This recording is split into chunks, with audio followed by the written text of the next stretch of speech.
Captain Jake Morrison stood on the bridge of the human research ship New Horizon, watching the stars through the main view screen. His coffee had gone cold an hour ago, but he did not mind. Out here in the empty space between star systems there was not much else to do except think and watch. The ship had been traveling for 3 weeks now, mapping new areas of space that no human had ever seen before. It was quiet work, but Jake liked it. Earth had only joined the galactic community 2 years ago, and there was still so much to learn about the universe around them. "Captain," called Emma Rodriguez from her seat at the communication station. She was young, maybe 25, with short black hair and quick hands that moved across her controls like a pianist. "I'm getting something strange on the long-range scanners." Jake walked over to her station and looked at the screen. Lines and numbers meant nothing to him, but Emma could read them like a book. "What kind of strange?" "It looks like a distress signal, but it's not using any of the standard galactic codes. The pattern is different, more complex." Emma frowned and adjusted her equipment. "Wait, there's something else. The signal is encrypted, but not with any system I recognize." "Doctor." Ben Carter looked up from his science station. He was older than most of the crew, with gray hair and calm eyes that had seen many strange things in his years studying alien technology.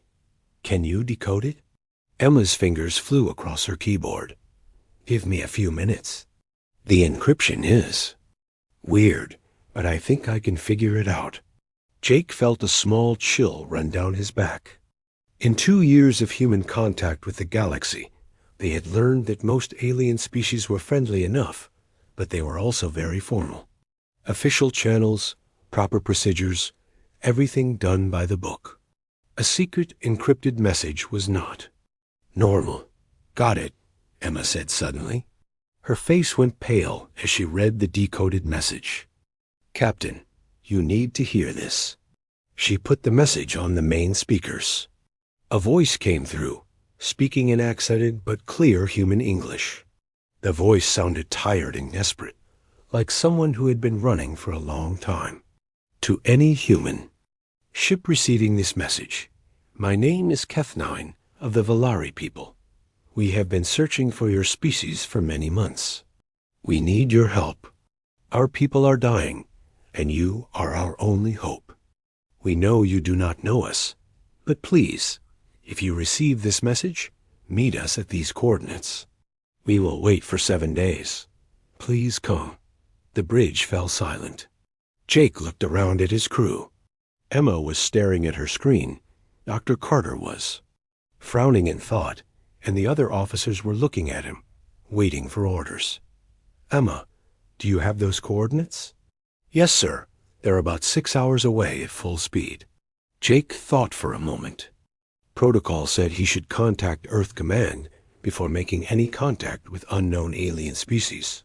But something in that voice, that desperate pleading, made him hesitate. 7 days. They had been waiting for 7 days already. "Dr. Carter, have you ever heard of the Valari?" The older scientist shook his head slowly. "No, and that's strange. I've studied the records of every known species in the galaxy. If the Valari exist, they're not in any of the official databases." That made the chill in Jake's back grow stronger. In a galaxy where everything was recorded and cataloged, a missing species was very unusual. "Set course for those coordinates," Jake ordered, "but keep our weapons ready and shields up. We don't know what we're walking into." The New Horizon changed direction and jumped to faster-than-light speed. 6 hours later, they dropped back into normal space near a small, dead planet with no name. At first, the sensors showed nothing. Then, slowly, a ship appeared. Jake had seen many alien vessels in the past 2 years, but this one was different. It was clearly built for space travel, but it looked old and damaged. Parts of the hull were patched with different metals, and the engine glow was weak and unsteady. "They're hailing us," Emma reported. "Put them on screen." The view screen flickered, and then showed the inside of the alien ship. Jake saw a being that looked somewhat like a human, but taller and thinner, with pale blue skin and large, dark eyes. This had to be Keth-9. "Thank you for coming," the alien said, and Jake could hear relief in his voice. "I am Keth-9, speaker for the Velari delegation. May I come aboard your ship?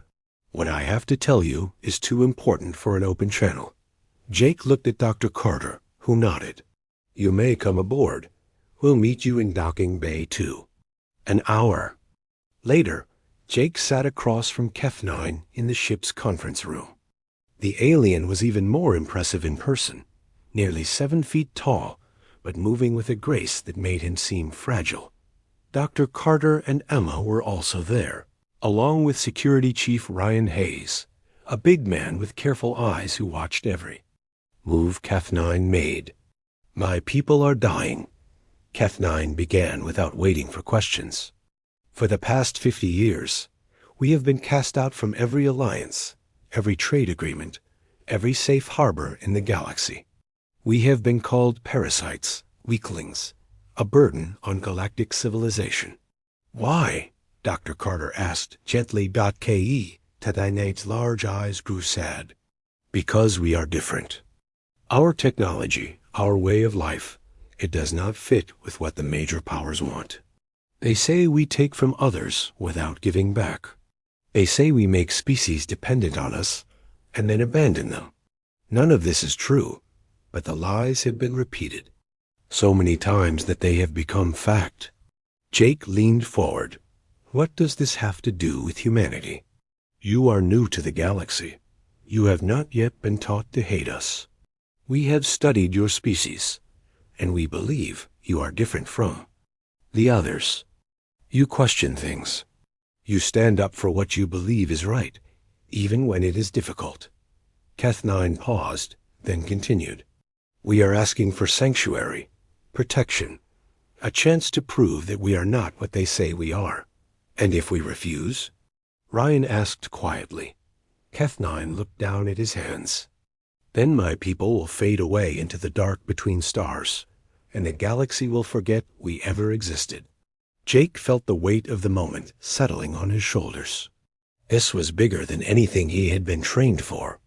This was about the future of an entire species, and somehow it had landed in his lap. The silence in the room stretched on. Jake could hear the quiet hum of the ship's engines, the soft beeping of computers, the sound of air moving through the vents. Normal sounds of a normal day that had suddenly become anything but normal. "Tell me more about your people," Jake said finally. "What makes you so different that the entire galaxy wants you gone?" Keth-9 straightened in his chair. "We are what you might call bioengineers. Our technology works with living things rather than against them. We can heal damaged worlds, help plants grow in dead soil, clean polluted water. But the major powers see this as a threat to their control." Dr. Carter leaned forward with interest. "How so? If worlds can heal themselves, they do not need to buy expensive equipment from the big corporations. If people can grow food anywhere, they do not need to depend on the trade routes controlled by the powerful species. Our very existence challenges the way things have always been done." Emma spoke up for the first time. "So they decided to get rid of you instead of learning from you." "Exactly. They spread lies about us, turned other species against us, made it impossible for us to find homes or trade partners. Now we are scattered across the galaxy in small groups, hiding, dying slowly." Keth-9's voice grew quiet. "There are less than 1 million of us left." Jake felt anger rising in his chest. He had always hated bullies, and this sounded like the biggest case of bullying he had ever heard of. An entire galaxy ganging up on one species just because they were different. "What exactly are you asking us to do?" he said. "Give us a chance to prove ourselves. Let us show you what we can really do. If you decide we are what they say we are, we will leave and never bother you again. But if you see the truth—" Keth-9 paused. Maybe humanity can be the first species in 50 years to stand up to the lies. Jake looked around the table at his crew. Emma was nodding slightly. Dr. Carter was thinking hard, and Ryan was still watching Keth 9 carefully, but no longer looked suspicious. "I need to contact Earth Command," Jake said finally. "This is too big a decision for me to make alone." Keth 9 nodded. "I understand. But please, remember that my people have been waiting for hope for 50 years. We cannot wait much longer." 3 days had passed since Keth 9 came aboard the New Horizon. Captain Jake Morrison had sent his report to Earth Command and was waiting for orders, but he had not been sitting idle. He wanted to know the truth about the Velari before making any big decisions. Dr. Amy Walsh, the ship's xenobiologist, had been working around the clock in her lab. She was a small woman with red hair and green eyes that seemed to see everything. Amy had studied dozens of alien species since joining the crew, but the Velari were unlike anything she had ever seen. "Their biology is amazing," Amy told Jake, as they stood in her lab looking at samples that Keth 9 had willingly provided. "Look at this." She pointed to a microscope connected to a large screen. On the screen, Jake could see tiny cells that seemed to be glowing with a soft blue light. They moved in patterns that looked almost like they were dancing. "These are Velari cells," Amy explained. "But watch what happens when I introduce them to damaged plant tissue." She added a drop of brown, dead-looking material to the sample. Immediately, the blue cells began moving toward the dead tissue. As they touched it, the brown material started to change color, becoming green and healthy-looking. "They're healing it," Jake said in amazement. "Not just healing. They're making it better than it was before.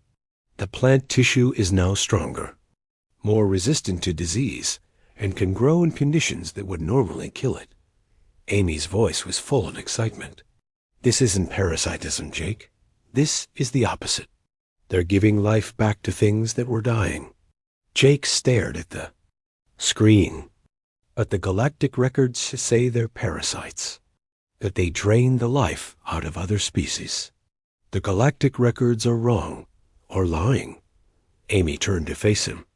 "I've run every test I can think of. The Velari don't take anything from other living things. They only give. Their whole biology is built around healing and improving life."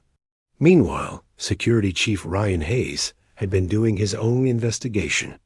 Ryan was good at finding information that people tried to hide, and he had been digging through galactic databases for anything about the Velari persecution. "Captain," Ryan said as he entered Jake's office that evening, "you need to see what I found." Ryan put a data pad on Jake's desk and activated it. Numbers and charts filled the screen, but Ryan explained what they meant. "These are trade records from the past 60 years. Notice anything strange?" Jake looked at the information, but could not see what Ryan was pointing out. "Help me understand." 51 years ago, there was a major breakthrough in bioagriculture technology. The invention allowed dead worlds to become farmable in just a few years. The credit went to the Zephyrian Corporation, and they made billions selling the technology across the galaxy. "Okay," Jake said slowly, "but look at this." Ryan pointed to another section of data. 52 years ago, the Velari were the leading experts in bioagriculture. They had colonies on dozens of dead worlds, all of which became green and fertile within years of Velari settlement. Jake felt a cold feeling in his stomach. "You're saying the Zephyrians stole Velari technology?" "I'm saying that's just the beginning. Look at this, and this, and this." Ryan showed Jake record after record. Medical advances, environmental restoration techniques, even some spaceship technologies. All of them credited to major galactic corporations. All of them appearing just after the Velari were forced out of those areas of space. "Someone has been stealing from the Velari for decades," Ryan concluded, "and then they convinced the galaxy that the Velari were the problem." That night, Jake called a meeting with his senior staff. Dr. Carter, Amy, Emma, Ryan, and Chief Engineer Tony Kim all gathered in the conference room. Keth9 was also there, sitting quietly and listening. Amy, tell them what you found, Jake said. Amy explained her research, showing the amazing healing abilities of Valari biology. Then Ryan shared his evidence of systematic theft and persecution. When they were done, the room was silent. Dr. Carter spoke first. If this is true, then we're looking at one of the biggest cover-ups in galactic history. It's not just a cover-up, Tony said. The engineer was a quiet man who usually focused on machines rather than politics, but he looked angry. They destroyed an entire species just to steal their technology and make money from it. Emma nodded.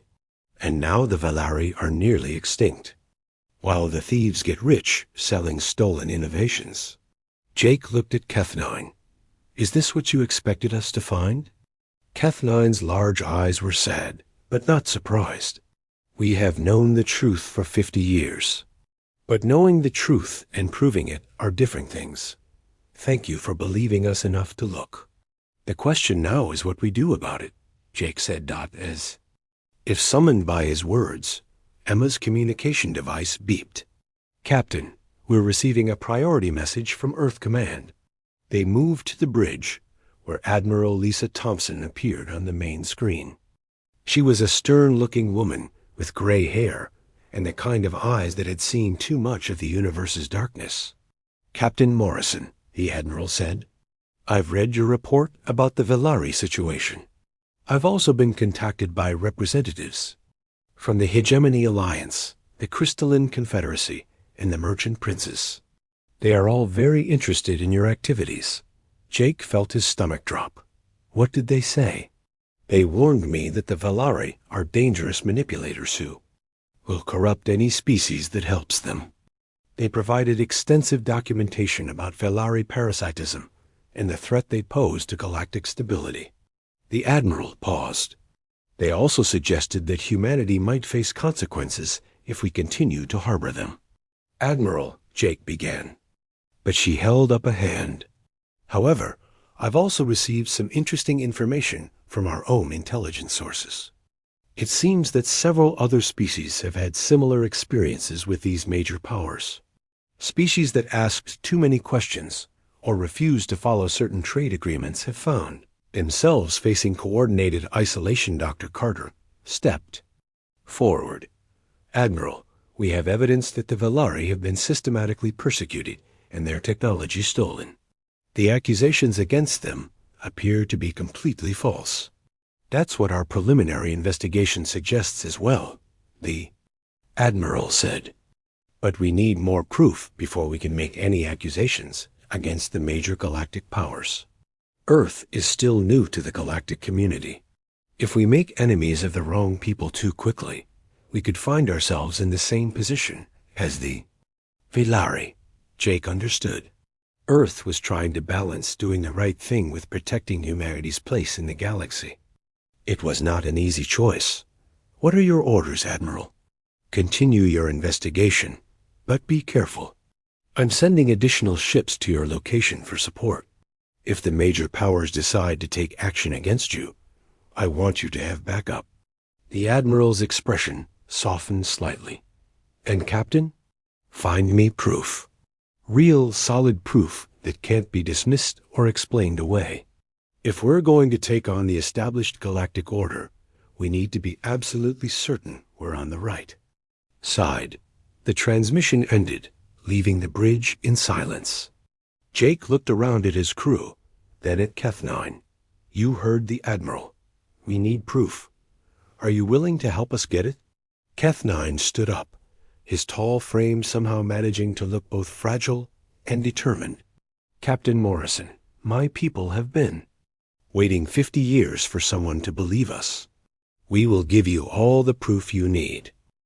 The next morning brought trouble. Captain Jake Morrison was drinking his coffee on the bridge when Emma Rodriguez looked up from her communication station with a worried expression. Captain, We're receiving a priority transmission from the Hegemony. Alliance. They're requesting immediate contact with you. Jake set down his coffee cup. The Hegemony Alliance was one of the most powerful groups in the galaxy, controlling dozens of star systems and hundreds of trade routes. They did not usually talk directly to individual ship captains. Put them through. The main screen flickered, and a large alien appeared. Ambassador Thex was a Hegemony representative, standing 8 feet tall with gray skin and 4 arms. His voice was deep and carried the authority of someone used to being obeyed. Captain Morrison of the human vessel New Horizon. I am Ambassador. Thex, we need to discuss your current situation immediately. I'm listening, Ambassador. You are harboring criminals, Captain. The Valari are a dangerous species that has been rightfully banned from civilized space. They are manipulators and parasites who will corrupt your species if you continue to associate with them. Jake kept his face calm, but inside he felt anger rising. That's interesting, Ambassador. What evidence do you have of these crimes? Thex's 4 arms moved in what might have been irritation. Captain, the evidence has been documented for 50 years. The Valari attach themselves to other species. Like a disease. They promise help and healing, but they create dependency. Species that accept Valari aid become weak and unable to survive without them. When the Valari leave, entire civilizations collapse. Have you seen this happen personally? Jake asked. The records speak for themselves. Captain, I am not here to debate history with you. I am here to warn you that humanity is making a dangerous mistake. End your contact with the Valari immediately and hand them over to Hegemony custody for proper containment. Jake felt his jaw tighten. And if I refuse? Ambassador. Thex was quiet for a moment. When he spoke again, his voice was colder. Captain, humanity is new to the galactic community. You depend on the goodwill of established powers for trade, protection, and knowledge. It would be unfortunate if that goodwill were to be withdrawn. The threat was clear.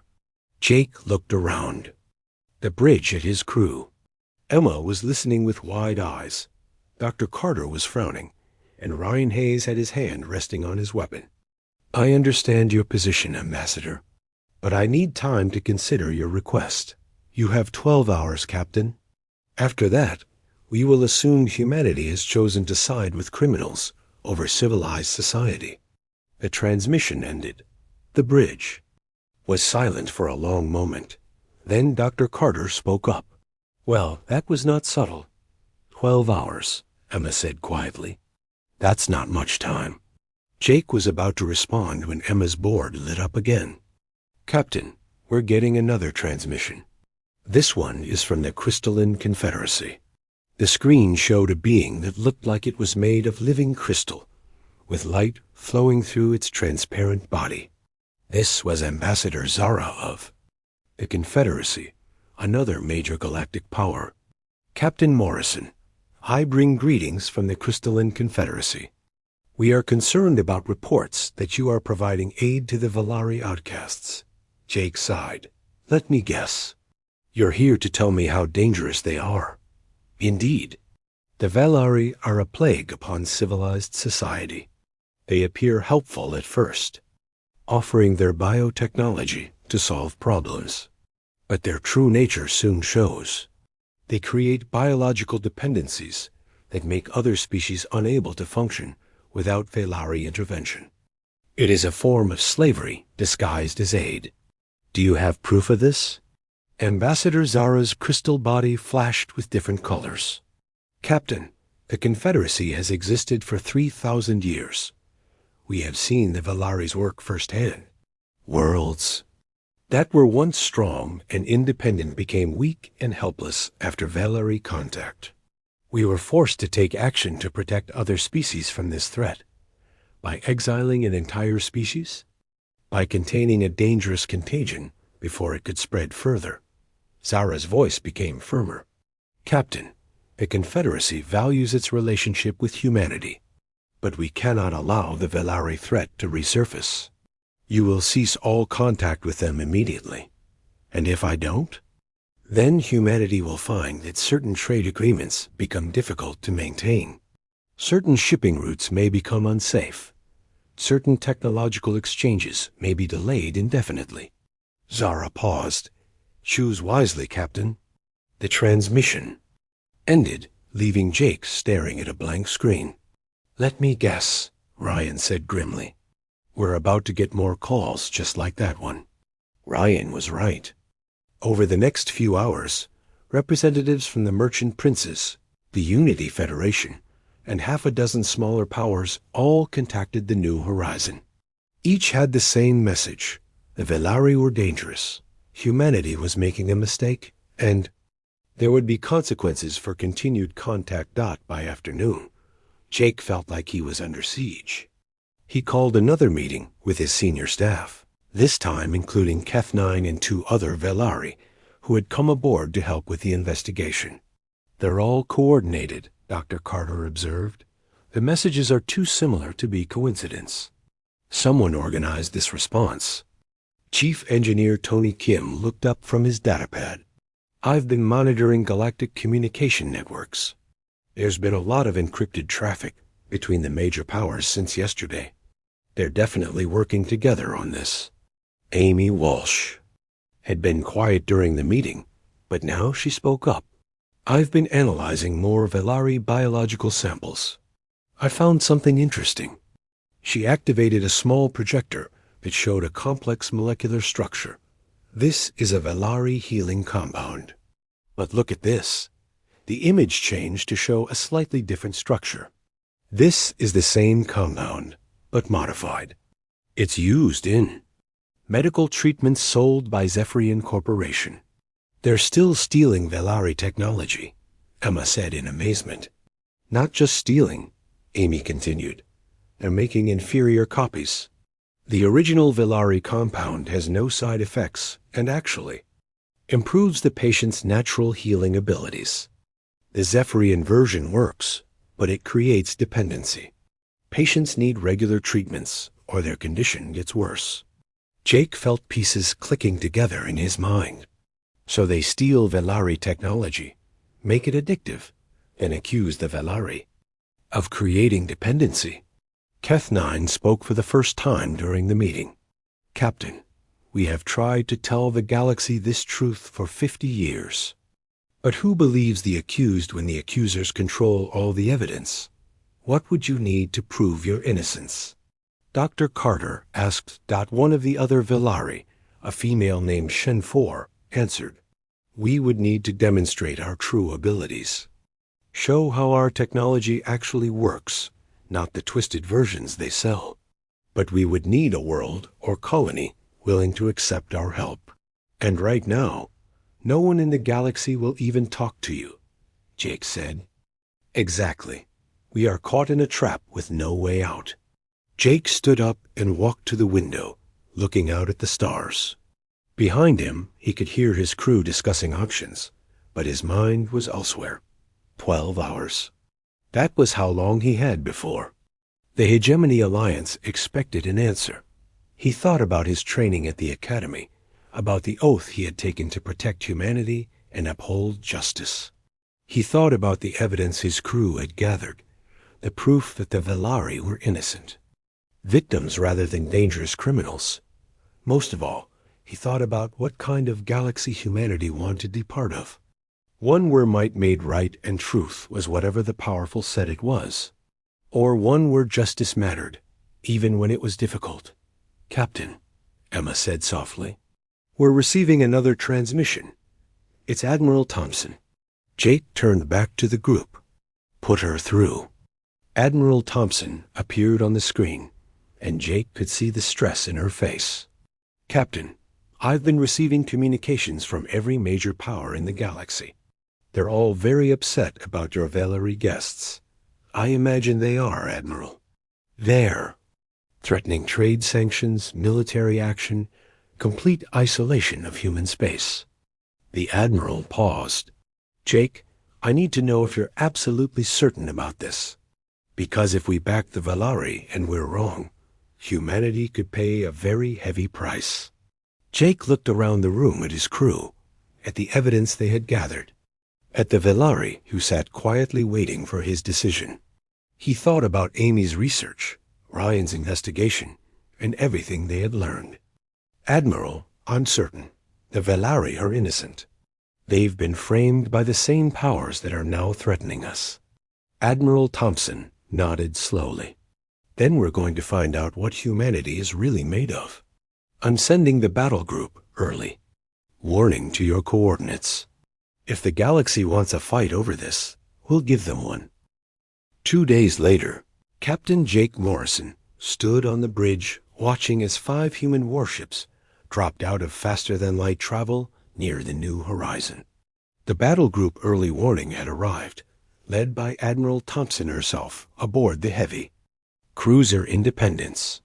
Jake felt relief wash over him as he saw the powerful ships take defensive positions around his research vessel.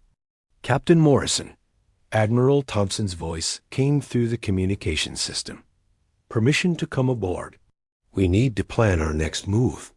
An hour later, the New Horizons conference room was crowded with officers from the battle group. Admiral Thompson sat at the head of the table, her gray hair and steady eyes giving her the look of someone who had faced difficult decisions before. Around the table sat Jake's crew, several other ship captains, and Keth 9 representing the Valari. Let's start with what we know, Admiral Thompson said. Dr. Walsh, show us your findings. Amy activated her portable projector and began explaining the Valari biology and technology. She showed how Valari cells healed damaged tissue, how their BO compounds improved rather than harmed other life forms, and how the corporate versions were deliberately altered to create dependency. This is solid scientific evidence, said Captain Pete Collins from the destroyer Yorktown. He was a young man with sharp eyes who specialized in military intelligence. But the galaxy has believed the lies for 50 years. Scientific data alone might not be enough to change minds. Which is why we need to demonstrate the truth, Admiral Thompson said. Keth 9, what would it take to show the galaxy what your people can really do? Keth 9 looked around the table before answering. We would need a world that is damaged or dying, somewhere we could show our healing abilities without interference. But Admiral, any world that accepts our help will face the same threats you are facing now. Let me worry about the threats, Thompson said firmly. Is there such a world?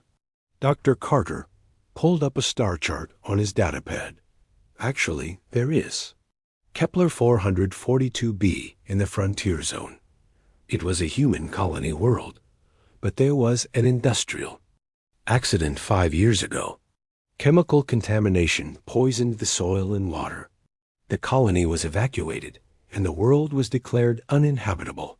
Perfect, Admiral Thompson said. If the Valari can heal a dead world, that would be proof even. The galaxy's leaders couldn't ignore. Before anyone could respond, Emma's communication board started flashing with urgent signals. Admiral, we're receiving multiple transmissions. It looks like a large fleet just dropped out of faster-than-light travel at the edge of the system. They rushed to the bridge, where the main screen showed the scanner display. Jake counted at least 20 ships, representing multiple species and governments. The Hegemony Alliance had sent 3 heavy battleships. The Crystalline Confederacy had 4 cruisers, and the Merchant Princes had contributed a dozen armed freighters. That's a lot of firepower, commented Captain Sarah Lai from the frigate. Boston. She was a small woman with a reputation for being calm under pressure, but even she looked worried. Admiral Thompson studied the display. They're not in attack formation. This is meant to intimidate, not destroy. They want us to back down without a fight. A communication request came through from the alien fleet. Admiral Thompson nodded to Emma, who opened the channel. The screen split into multiple windows showing the various alien commanders. Ambassador. Vex of the Hegemony Alliance spoke first. Admiral Thompson, you have one final opportunity to end this peacefully. Surrender the Velari criminals to proper authority, and humanity can return to its place in the galactic community. And if we refuse? Admiral Thompson asked calmly. Then humanity will learn what happens to species that choose criminals over. Civilization, said Ambassador Zara of the Crystalline Confederacy. Her crystal body was flashing angry red colors. Admiral Thompson looked around at her officers, then back at the screen. Ambassadors, I've reviewed the evidence my people have gathered. The Velari are not criminals. They are victims of a 50-year conspiracy to steal their technology and destroy their people. Lies, said Commander Vex of the Merchant Princes, a slug-like being with multiple eyes. The Velari have poisoned your minds with their manipulation. This is exactly why they are so dangerous. Then let us prove it, Admiral Thompson said. We propose a simple test. Allow the Velari to demonstrate their abilities on the dead world. Kepler 442b. If they cause harm or create dependency as you claim, we will accept that we were wrong. But if they heal the world without causing damage, you must admit the truth about what was done to them. The alien commanders began talking among themselves in their various languages.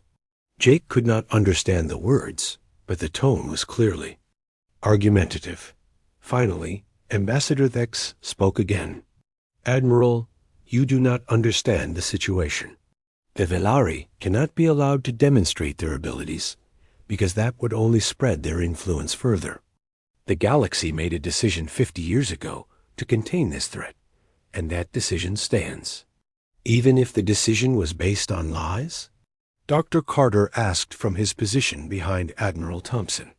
The decision was based on necessity, Ambassador. Zara said coldly. Some threats are too dangerous to risk, regardless of the evidence. Jake felt his anger rising. So you're admitting that you don't care if the Velari are innocent. We are saying that the stability of galactic civilization is more important than the fate of one species, Commander Vex replied. The current system works.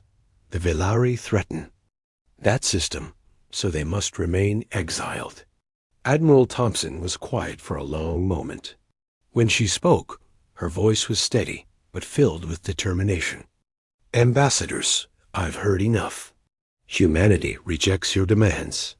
We will not hand over innocent beings to preserve a system built on lies and theft. Then you have chosen war, Ambassador Vex said.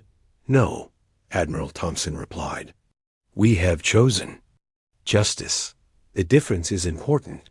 The alien commanders ended the transmission, leaving the human fleet alone with their thoughts. Jake looked around the bridge at his crew and the other officers. Everyone was quiet, understanding the weight of what had just happened. Admiral, Captain Collins said finally. What are your orders? Admiral Thompson stood up straighter. We proceed with the plan.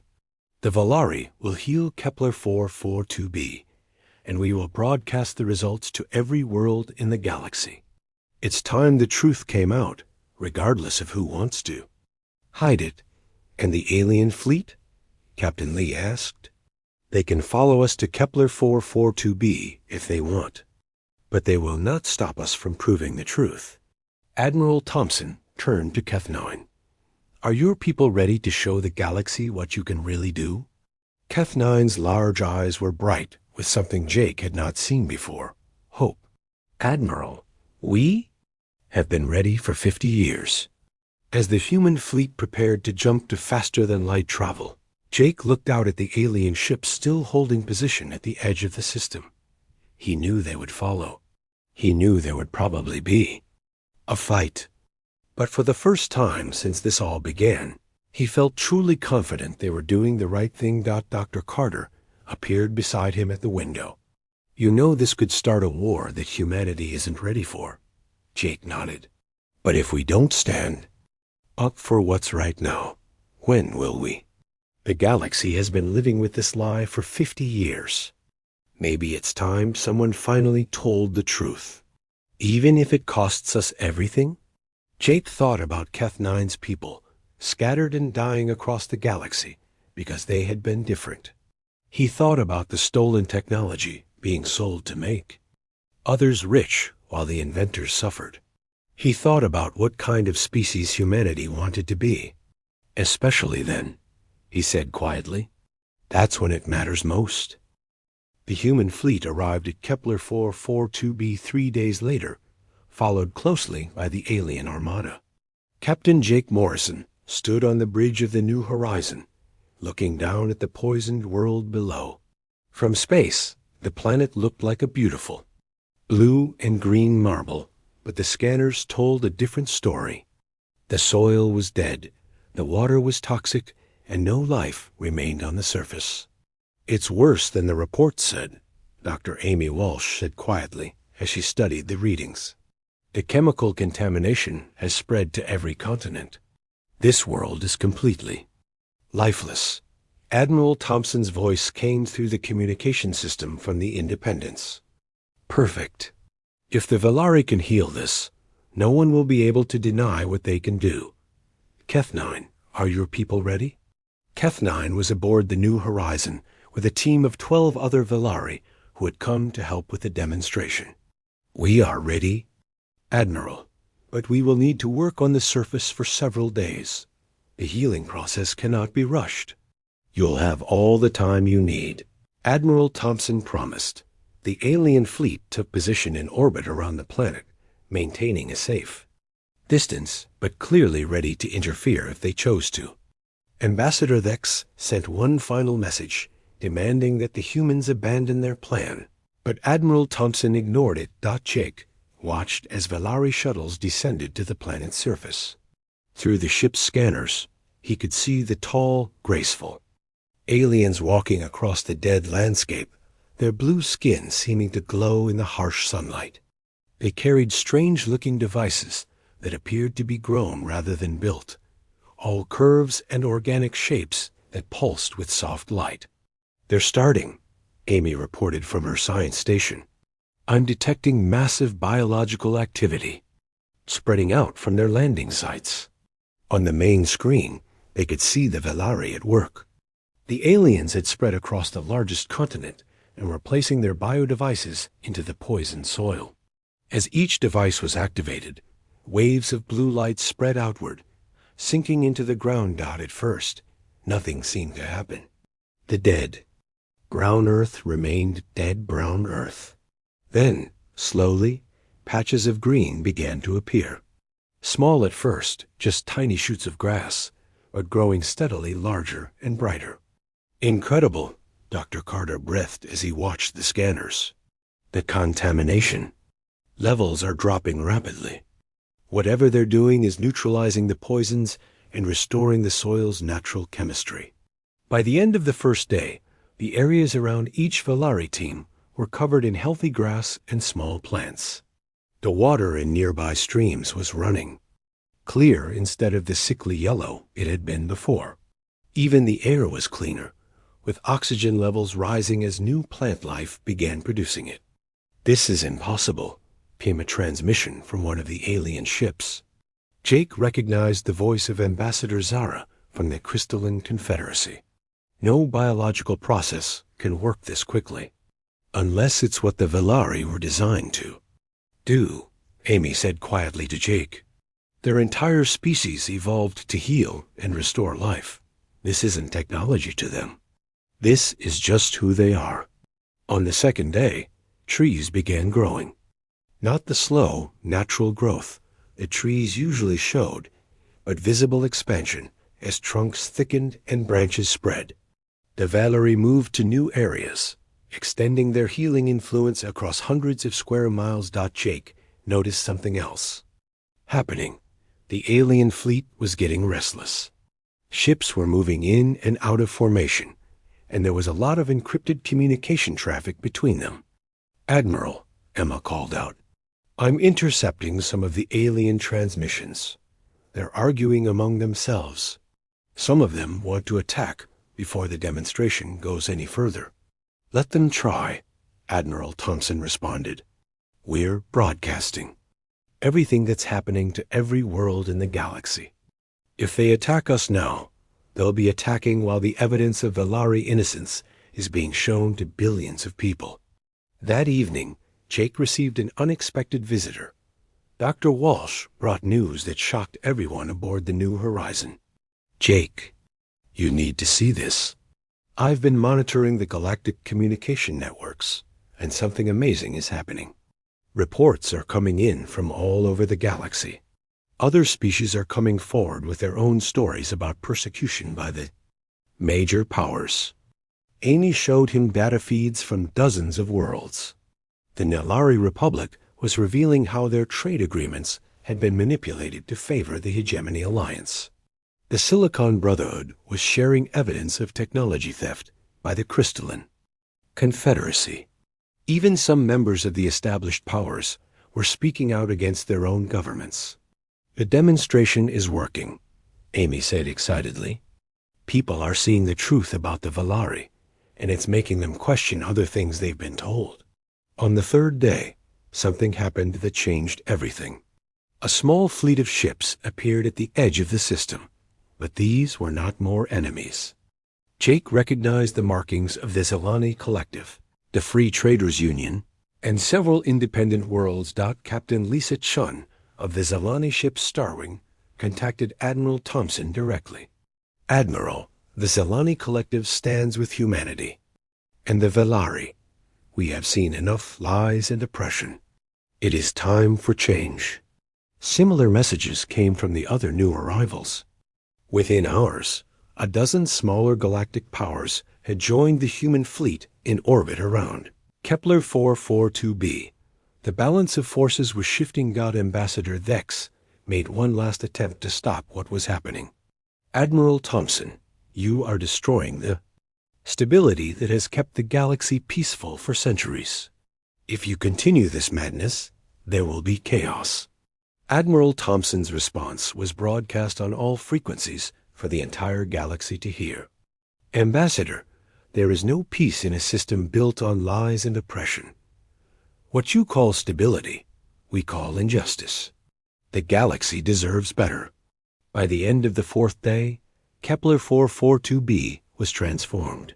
The dead world had become a garden paradise, with forests covering the continents and clean oceans teeming with new life.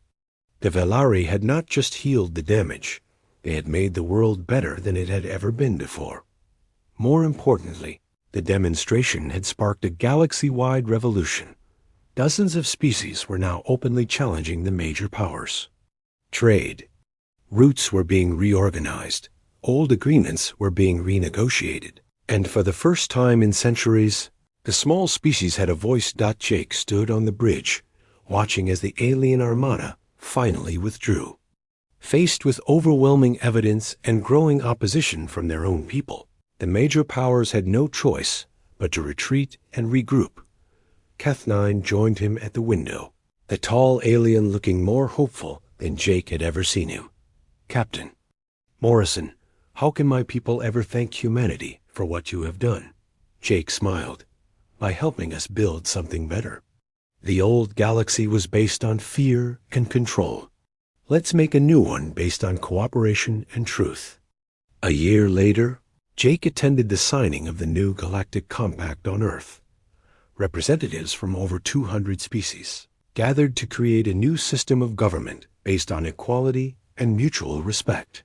The Velari were not just participants, but key architects of the new order. As he watched Keth9 and Admiral Thompson signing the historic document, Jake reflected on how much had changed. The helpless Velari had found their protectors in humanity, but more than that, they had found partners in reshaping the galaxy. The established powers still existed, but they no longer ruled through fear and oppression. The galaxy had learned that sometimes the smallest voice, when backed by courage and truth, could change everything. Jake smiled as he watched human children playing with young Velari in the gardens outside the ceremony. The future looked bright indeed.